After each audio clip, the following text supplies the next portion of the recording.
Hey guys, welcome back to Friends of Ood-Kind Media Productions. That sounded shit. Okay, so I just watched the entire Chris Chibnall, Jodie Whittaker era of Doctor Who. Man, how do I explain that? I don't think I could sum up in a couple of sentences. So, okay, let's take a look at it here. Let's face it, Series 11, you either love it or you hate it, and me for one is I hate it. That makes no sense. The Doctor's never really put in any danger. The characters are cardboard, especially Yaz. There's a start of a good overarching story arc with Ryan and his dyspraxia, which is completely ignored by the fourth episode, and it's just kind of treated as a gimmick towards it. So pretty much Ryan is just a gimmick character, and is Graham. Man, I can't even remember the names of the characters now. That's how memorable they are. I can't remember their names. Graham. In Series 11, Graham's really the only one that had any kind of character, and that wasn't due to Chris Chibnall's writing. Who wrote it is ultimately responsible for the character arcs, and there is no character arcs in any of them, and Graham's character arc is completely Bradley Walsh's work within the parameters that he was given. I'm sure if he was given more, that he would have been a better character. The whole story arc concerning Grace's death is kind of ridiculous, but I mean, if you look at it, it just doesn't. It's stupid anyway, because the Doctor doesn't really do anything with Tim Shaw or whatever. And it wasn't even Tim Shaw that killed Grace. It was that tentacle thing, whatever it was. Yeah, Series 11 was kind of a flop. Series 12 is where everything supposedly changed. Well, it did.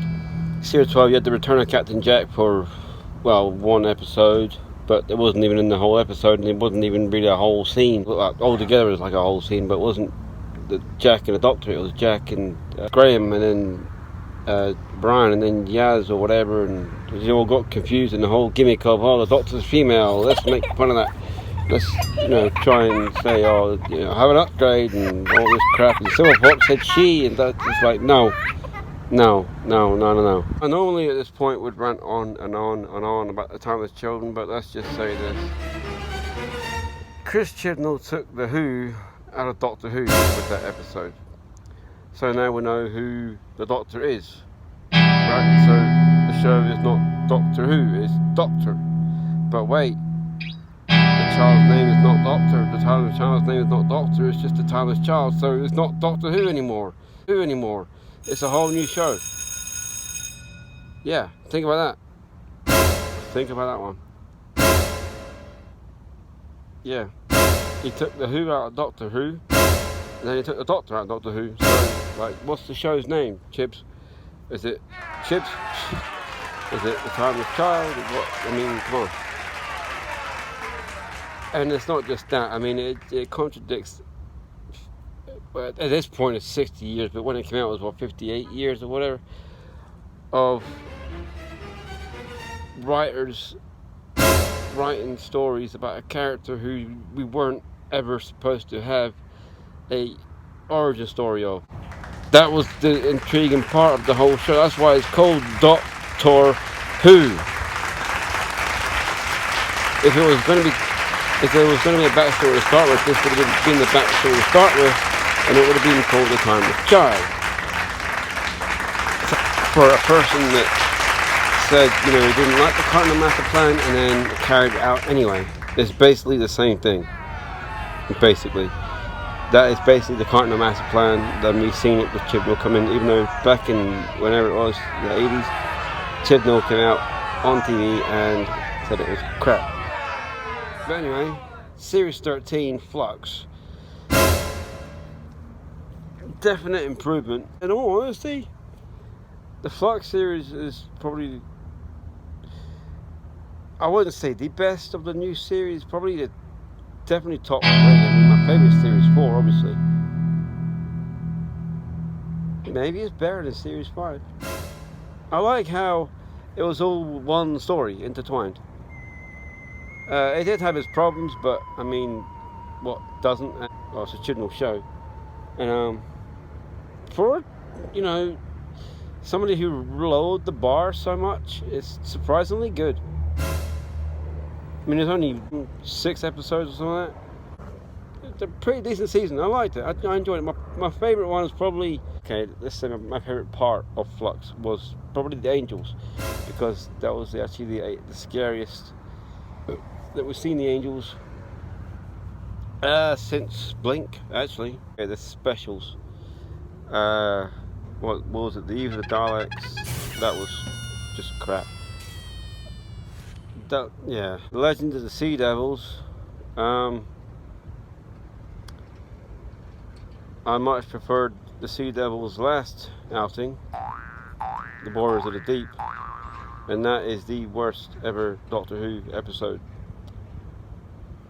Not now. I think Legends of the Sea Devil was worse than that. I'm thinking there was one more in between there as well, but I don't know. I can't really remember, because I mean it's just so boring. The Power of the Doctor. The Masters back, and the Cybermen or Cyber Masters and the Daleks, and they're all in on it, and so the Master wants to force the Doctor to regenerate into him, because regeneration comes from the Doctor and it's in the Master, and he doesn't like the fact that part of the Doctor is in the Master, so he wants the Doctor to regenerate into him. I get it. It's not a very good plot. Then we get Ace and Tegan as well, back from 30, 40 years or whatever, and it's just weird. Guardians of the Edge, whatever you want to call it. That's a pretty good idea. I do like that idea about the Doctor having this place in his/her, I hate saying that, in the mind. There's all the incarnations of the Doctor. It's a good idea. I mean, it worked, but it's just way too many cameos in that. And Jodie Whittaker regenerates into David Tennant again, and again, it's pulling from the Doctor Who's past. I don't want to put this into the Chibnall era, but it kind of comes into the end of it, because obviously the handover. Russell T Davies took over from Chris Chibnall. Obviously Russell T Davies has been in charge before, and he brought back David Tennant. Usually when you get sort of nostalgia from the past, it's always on the anniversary specials, like the 10th anniversary, 20th anniversary, 50th anniversary. There's 3 60th anniversary specials. That's going to be 4 episodes in a row that Doctor Who has been very reliant on their past, because I mean it's David Tennant and Catherine Tate. As far as Chibnall goes, there's just a huge question mark in my mind over his whole thing. Like, I'm just watching every single episode, and the whole thing is just like, what? The best thing, the best thing out of the whole Chibnall era is Sacha Dhawan's Master. That's it. And there's things that are okay. Ultimately, I think it failed. But yeah, on that note, kind of a sour note. Happy birthday, Doctor Who.